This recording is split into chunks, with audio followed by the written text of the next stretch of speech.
ಎಲ್ರಿಗೂ ನಮಸ್ಕಾರ. Welcome back to my channel. ಅವರೆಕಾಳು ಸೀಸನ್ ಇರೋದ್ರಿಂದ ಪ್ರತಿಯೊಂದು ರೆಸಿಪಿನೂ ಕೂಡ ಟ್ರೈ ಮಾಡ್ತಾನೆ ಇರ್ತೀವಿ.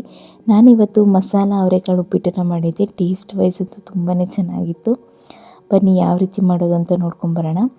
ಮೊದಲಿಗೆ ಗ್ಯಾಸ್ ಸ್ಟವ್ ಮೇಲೆ ಒಂದು ಕಡಾಯಿನ ಬಿಸಿಗಿಟ್ಟು ಅದಕ್ಕೆ ಎಣ್ಣೆನ ಹಾಕ್ಕೊಳ್ತಾ ಇದ್ದೀನಿ. ನಾನಿಲ್ಲಿ ಒಂದು 4ರಿಂದ 5 ಸ್ಪೂನಷ್ಟು ಎಣ್ಣೆನ ಹಾಕ್ಕೊಳ್ತಾ ಇದ್ದೀನಿ. ಎಣ್ಣೆ ಚೆನ್ನಾಗಿ ಬಿಸಿ ಆಗಬೇಕು. ಬಿಸಿ ಆದ ತಕ್ಷಣ ನಾನಿಲ್ಲಿ ಸಾಸಿವೆನ ಹಾಕ್ಕೊಳ್ತಾ ಇದ್ದೀನಿ. ಸಾಸಿವೆ ಸ್ವಲ್ಪ ಸಿಡಿದ ಮೇಲೆ ಡೈರೆಕ್ಟಾಗಿ ಅವರೆಕಾಳನ್ನು ಹಾಕ್ಕೊಳ್ತಾ ಇದ್ದೀನಿ. ಅವರೆಕಾಳನ್ನು ಎಣ್ಣೆಗೆ ಹಾಕೋದ್ರಿಂದ ಎಣ್ಣೆಲಿ ಅದು ಚೆನ್ನಾಗಿ ಫ್ರೈ ಆದರೆ ಉಪ್ಪಿಟ್ಟಿನ ಜೊತೆ ಬೇಯಬೇಕಾದ್ರೆ ಅದು ಚೆನ್ನಾಗಿ ಬೆಂದಿರುತ್ತೆ. ಆ ಕಾರಣಕ್ಕೆ ಫಸ್ಟಿಗೆ ಸಾಸಿವೆ ಹಾಕಿದ ತಕ್ಷಣ ಅವರೆಕಾಯಿನ ಹಾಕಬೇಕಾಗತ್ತೆ. ಹಾಕಿ ಇದನ್ನು ಒಂದು ರೌಂಡ್ ಈ ರೀತಿ ಚೆನ್ನಾಗಿ ಮಿಕ್ಸ್ ಮಾಡಿಕೊಂಡು ಈಗ ಇದನ್ನು ಸ್ವಲ್ಪ ಬೇಯೋದಕ್ಕೆ ಬಿಡ್ತಾಯಿದ್ದೀನಿ. ಅಷ್ಟರಲ್ಲಿ ಉಪ್ಪಿಟ್ಟಿಗೆ ಮಸಾಲೆನ ರುಬ್ಕೊಳ್ಳೋಣ ಅಂತ ಹೇಳಿಬಿಟ್ಟು ಒಂದು 4 ಹಸಿಮೆಣಸಿನ್ಕಾಯಿನ ಜಾರಿಗೆ ಹಾಕ್ಕೊಳ್ತಾ ಇದ್ದೀನಿ. ಇದ್ರ ಜೊತೆಗೆ ಒಂದು 3ರಿಂದ 4 ಸ್ಪೂನಷ್ಟು ತೆಂಗಿನಕಾಯಿ ತುರಿನ ಹಾಕ್ಕೊಳ್ತಾ ಇದ್ದೀನಿ. ಹಾಗೆಯೇ ಒಂದು 2 ಗೆಡ್ಡೆಯಷ್ಟು ಬೆಳ್ಳುಳ್ಳಿನ ಹಾಕ್ಕೊಳ್ತಾ ಇದ್ದೀನಿ. ಜೊತೆಗೆ ಒಂದು ಅರ್ಧ ಇಂಚಷ್ಟು ಶುಂಠಿನ ಹಾಕ್ಕೊಂಡಿದ್ದೀನಿ. ಇದ್ರ ಜೊತೆಗೆ ಒಂದು 1/4 ಚಮಚದಷ್ಟು ಚಕ್ಕೆ ಲವಂಗ ಪುಡಿನ ಹಾಕ್ಕೊಳ್ತಾ ಇದ್ದೀನಿ.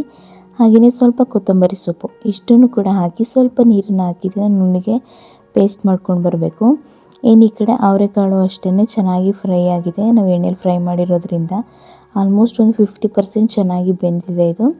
ಈಗ ಉದ್ದುದಾಗಿ ಕಟ್ ಮಾಡಿರೋಂತಹ ಈರುಳ್ಳಿನ ಹಾಕ್ಕೊಳ್ತಾ ಇದ್ದೀನಿ. ಈರುಳ್ಳಿನ ನೀವು ಯಾವ ಸೈಜಲ್ಲಿ ಬೇಕಾದರೂ ಕೂಡ ಕಟ್ ಮಾಡ್ಕೋಬೋದು. ಅಂದರೆ ಬಾಕ್ಸ್ ಟೈಪಲ್ಲೂ ಕೂಡ ಕಟ್ ಮಾಡ್ಕೋಬೋದು. ಹಾಗೆಯೇ ಈ ರೀತಿ ಉದ್ದುದಾಗಿ ಕಟ್ ಮಾಡ್ಕೋಬೋದು. ಈರುಳ್ಳಿನ ಹಾಕಿ ಈರುಳ್ಳಿ ಚೆನ್ನಾಗಿ ಸ್ವಲ್ಪ ಫ್ರೈ ಆಗಬೇಕು. ಅದು ಸಾಫ್ಟಾಗಿ ಬೇಯಬೇಕು. ಅಲ್ಲಿವರೆಗೂ ಇದನ್ನು ಒಂದು 2ರಿಂದ 3 ನಿಮಿಷಗಳ ಕಾಲ ಇದನ್ನು ಚೆನ್ನಾಗಿ ಈ ರೀತಿ ಮಿಕ್ಸ್ ಮಾಡಿಕೊಂಡು ಫ್ರೈ ಮಾಡ್ಕೋಬೇಕು. ಇನ್ನು ಇದಕ್ಕೆ ಸ್ವಲ್ಪ ರುಚಿಗೆ ತಕ್ಕಷ್ಟು ಉಪ್ಪನ್ನು ಹಾಕ್ಕೊಳ್ತಾ ಇದ್ದೀನಿ.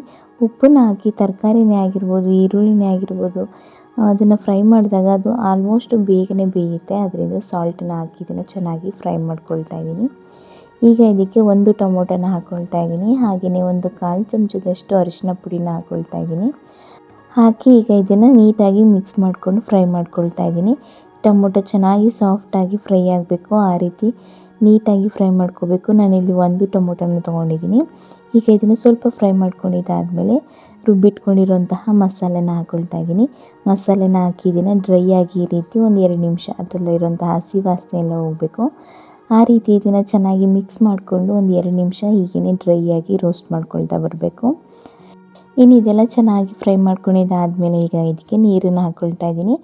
ನಾನು ಇನ್ನಿಲ್ಲಿ ರವೆನ ಯಾವ ಪ್ರಮಾಣದಲ್ಲಿ ತೊಗೊಂಡಿದ್ದೀನಿ ಅದಕ್ಕೂ ಡಬಲ್ ನೀರನ್ನು ಹಾಕ್ಕೊಂಡಿದ್ದೀನಿ.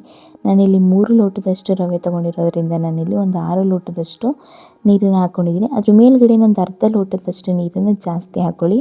ಏಕೆಂದರೆ ಅವರೆಕಾಯಿ ಚೆನ್ನಾಗಿ ಬೇಯಬೇಕಲ್ವ, ಆ ಕಾರಣಕ್ಕೋಸ್ಕರ.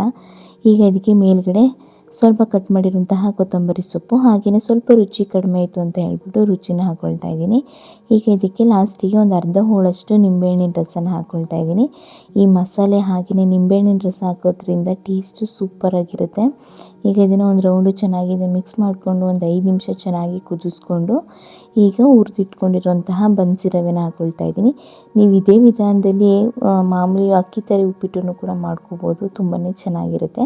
ಅಂದರೆ ಸ್ವಲ್ಪ ನೀರಿನ ಪ್ರಮಾಣನ ಜಾಸ್ತಿ ತೊಗೋಬೇಕಾಗುತ್ತೆ.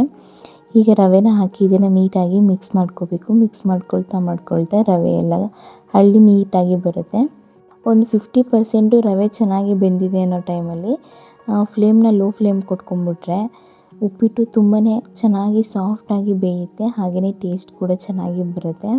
ಈಗ ನೋಡ್ತಾ ಇರ್ಬೋದು ಸ್ವಲ್ಪನೇ ಗಟ್ಟಿ ಆಗ್ತಾ ಇದೆ.